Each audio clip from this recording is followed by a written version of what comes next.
예, 오늘 웨스트민스터 표준문서 152 갑니다. 율법 그리고 복음의 은혜. 예, 율법과 복음의 관계, 그런 부분입니다. 이미 지난주에 우리가 율법의 제3용법이다. 좀 낯설게 느껴질 수도 있는데요. 예, 일단 가능은 우리가 간판을 먼저 외우고 그 다음에 의미를 아는 것도 좋잖아요.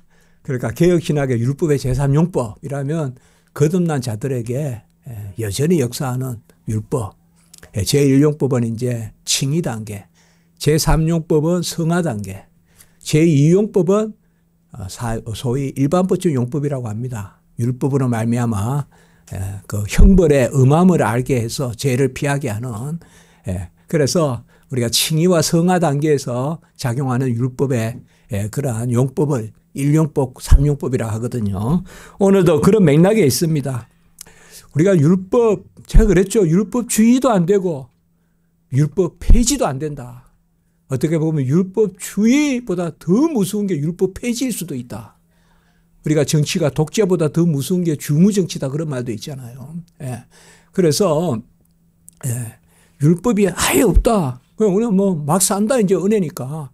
그건 아니라 이 말이에요. 그래서 오늘 율법의 용법에 대해서 한번 같이 봅니다. 한번 읽어봅니다. 율법의 용법은 시작.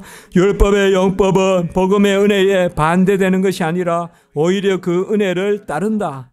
그리스도의 영이 성도에게 내주하셔서 율법에 계시된 하나님의 뜻을 자원해서 기쁘게 행할 수 있게 하시기 때문이다. 아멘.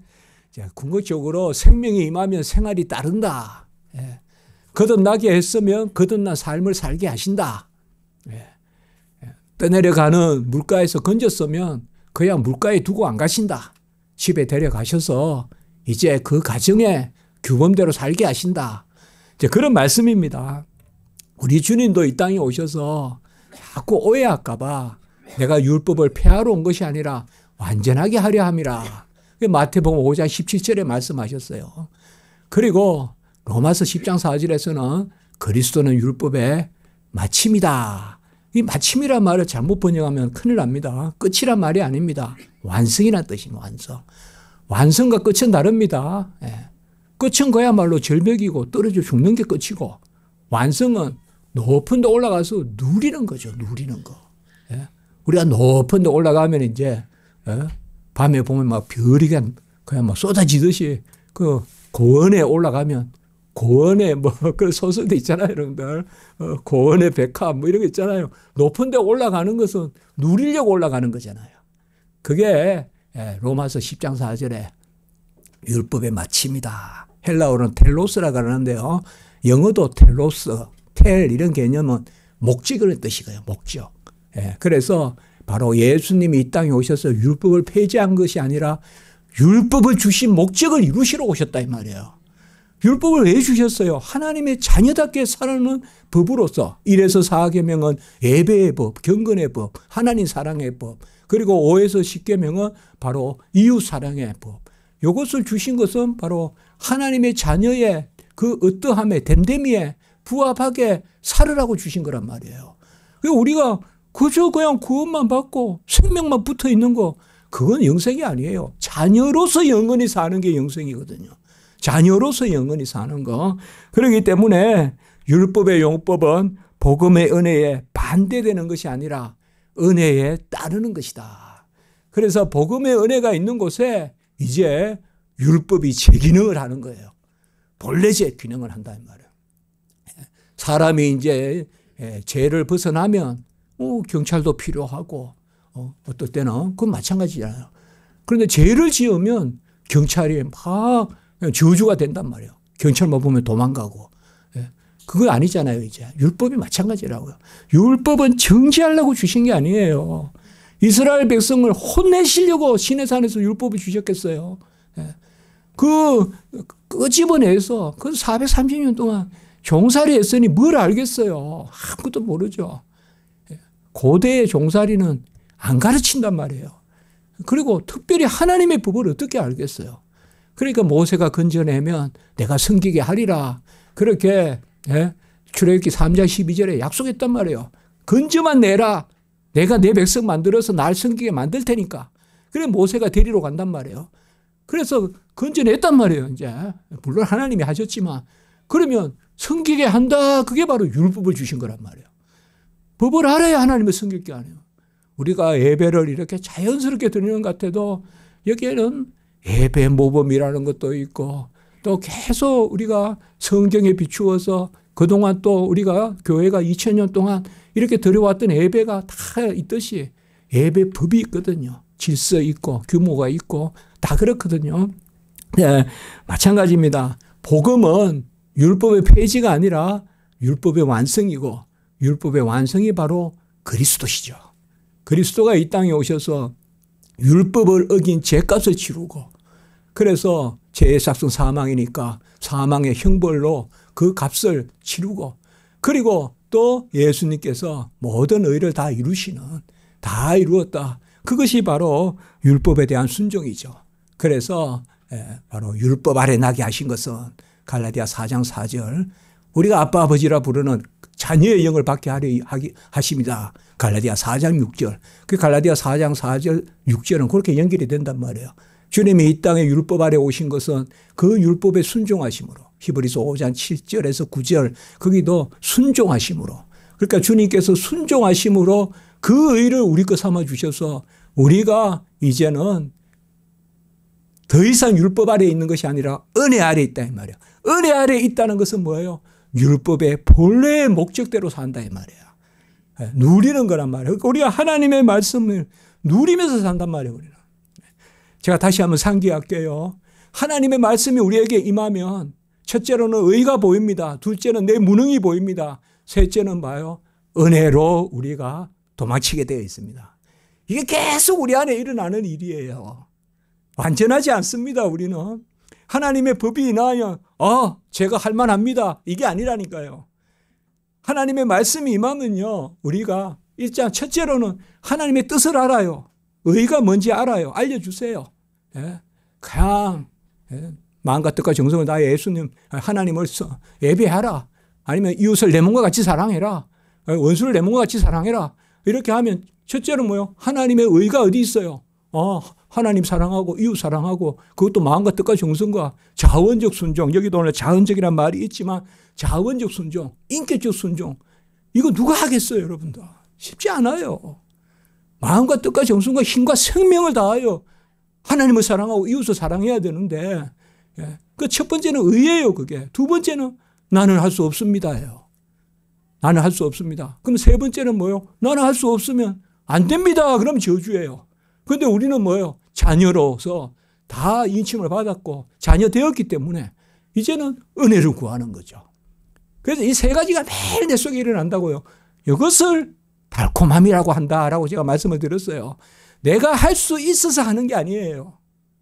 나는 할 수 없는데 하라고 하시는데 하나님이 친히 하게 하시는 홍해를 건너라고 하신 분이 홍해 물을 마르게 하시고 여리고를 무너뜨리라고 하신 분이 여리고를 친히 무너뜨리고 기본 전투 같은데 그런 전투 같은 거 할 때 되면 그냥 해라도 멈추게 하시고 그러한 분이 친히 하시는 거죠.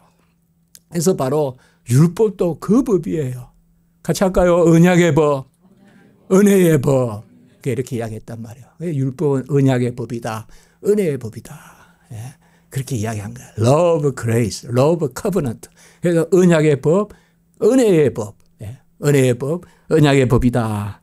그래서 어찌하여 일이 일어납니까? 그리스도의 영이 임해야 돼요. 이때 왜 그리스도의 영이라고 이 웨스트민스터 신 우리가 웨스트민스터 신앙 고백서나 대소요리 문답에서 그리스도의 영이란 말이 자주 나온단 말이에요. 아니 그냥 성령이라고 하면 되는데 우리 로마서 8장 9절에 그리스도의 영이 있지 않습니까? 빌립보서 1장 19절에 예수 그리스도의 영. 그 그리스도의 영. 왜 그랬을까요? 그리스도가 율법의 모든 의를 다 이루신 그것을 내 것 삼아 주시는 영이잖아요. 그래서 우리가 성령을 받으면 보혜사 성령을 받으면 예수님이 다 이루신 게 내게 되잖아요. 그러니까 신약 시대의 영을 그리스도의 영이라고 한다 이 말이에요. 다른 성령은 아니에요. 성령도 하나요. 성령은 한 분이에요. 한 분이에요. 그런데 신약 시대의 역사는 뭔가 하면 그리스도에 다 이루신 것을 내 것 삼아 주시기 때문에 그리스도의 영이다. 오늘 여기 나오잖아요. 그리스도의 영이. 여기 그리스도가 내 것 삼아 주신 것은 생명도 생명의 의도 되고 생활의 의도 되고, 그래서 살아남도 은혜요, 살아감도 은혜요. 그 살아감의 규범이 뭐냐 이 말이에요. 법이다 이 말이에요. 법. 그걸 더 넓게 이야기하면 말씀이다라고 해도 돼요. 그러니 여러분, 내가 무능함을 두려워 법을 도망치면 되겠어요? 그러면 은혜가 떠나죠. 달콤함이 떠나겠죠. 오히려 내 무능함을 법 앞에 두고 은혜를 구해야만 되겠죠. 그렇게 말씀을 읽어야 돼요. 교회 오래 다녀도 요즘 말씀이 저주같이 여겨지고, 아유, 그 말씀 때문에 힘들고, 나는 영적으로 침체, 저는 침체 이런 말 싫어합니다. 영적 침체 그거 싫어해요, 저는. 침체가 현상적으로는 있을 수 있어요. 그러나 우리는 뭐예요? 주 안에서 넣지 못함이 없다. 항상 고백으로 나가는 거예요, 여러분들. 다윗이 골리앗을 넘어뜨릴 때 고백으로 나간 거예요. 나는 만군의 여호와의 이름으로 나간다. 어떤 창과 병기를 가지고 나가지 않고 항상 은혜 고백 신앙이에요, 여러분들. 항상 고백이 앞서야 됩니다. 아멘 하는 게 앞서고 뒤따르는 거예요, 나머지가. 뭐 해서 아멘이 아니라니까요. 딱 떠요. 그게 이제 말씀이에요. 그게 하나의 뜻이라. 그러니까 하나님이 이렇게 하라고 명령하시면 이미 은혜가 임한 줄 알고 아멘 하시기 바랍니다. 말씀 때문에 힘들어요 이러면, 이거 은혜가 이제 은혜 받을 때구나. 왜요? 그때 하나님의 영광을 드러낼 거 아니시냐 이 말이에요. 내가 할 수 있어서 내가 한다면 어찌 하나님께 영광이 되겠어요? 매사 만사 하나님의 영광을 위해서 하라고, 먹고 마시는 것이 다 주의 영광을 위해서 하라 했는데 먹고 마시는 게 다 주의 영광을 위해서 한다 그러면 먹는 것도 은혜요, 마시는 것도 은혜요 해야 될 거 아니냐 이 말이에요. 내 공로로 마시고 내 은혜로 마시는 게 아니지 않습니까? 그래서 항상 아까 제가 3단계 의가 드러나면 무능이 드러나고 은혜가 드러나는, 그래서 하나님께 영광이 되는, 항상 여구조예요. 우리 뭐 성경이 별거 있냐요? 전부 이구조예요. 이게 신약시대의 은혜 우리의 모습이라고요.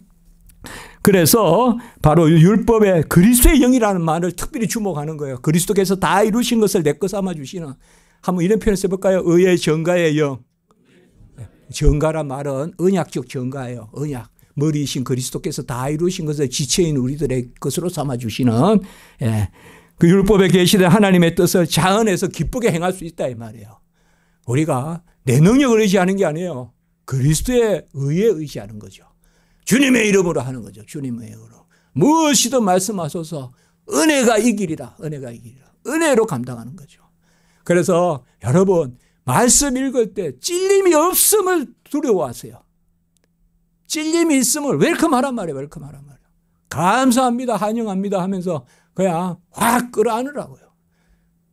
내 능력 따지지 말고 말씀 툭 떨어지면 그리고 하나님 앞에 붙들리면 되는 거예요.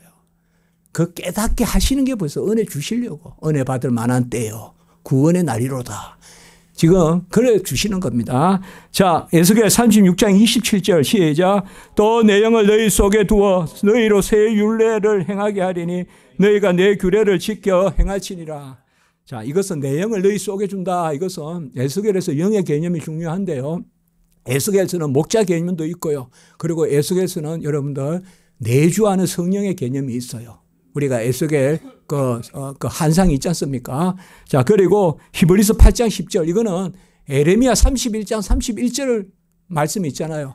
이제 새 언약의 때에는 뭐요? 말씀을 우리 내에 심어 주신다 이 말이에요. 이것만 읽고 마치겠습니다. 시작. 또 주께서 이르시되 그날 이후에 내가 이스라엘 집과 맺을 언약은 이것이니 내 법을 그들의 생각에 두고 그들의 마음에 이것을 기록하리라. 나는 그들에게 하나님이 되고 그들은 내게 백성이 되리라. 하나님이 되고 나의 백성이 된다. 이게 줄치면 이게 영생이라는 뜻이에요, 여러분들. 영생은 하나님이 우리가 하나님의 백성됨. 신약으로 말하면 구약의 백성됨이 신약의 아들됨이에요. 자녀됨이에요. 그래서 우리 신비에 마음 안에 말씀을 새겨준다. 이게 뭘까요? 그리스도의 영이 임해서 이제는 문자로 받는 게 아니라 언약으로 받는다 이 말이요. 하나님의 율법을. 그러니까 명령하시는 분이 은혜로 내 안에서 역사하신단 말이에요. 그게 내 안에 새겨준다는 뜻이에요. 그래서 이게 예레미야 31장 31절을 히브리서에서 인용한 거거든요. 이게 예수님께서 내가 폐하러 온 것이 아니라 완전하게 하려 하며, 아까 마태복음 5장 17절 내가 율법의 완성이다, 마침이다, 로마서 10장 4절 그 내용입니다. 아멘. 그러니까 무조건 말씀이 찔리면 힘들다 하지 말고요, 은혜 받을 만한 때인 줄 알고 와랑 말씀을 끌어안기 바랍니다. 이제 오후 예배로 하나님께 영광을 올리겠습니다.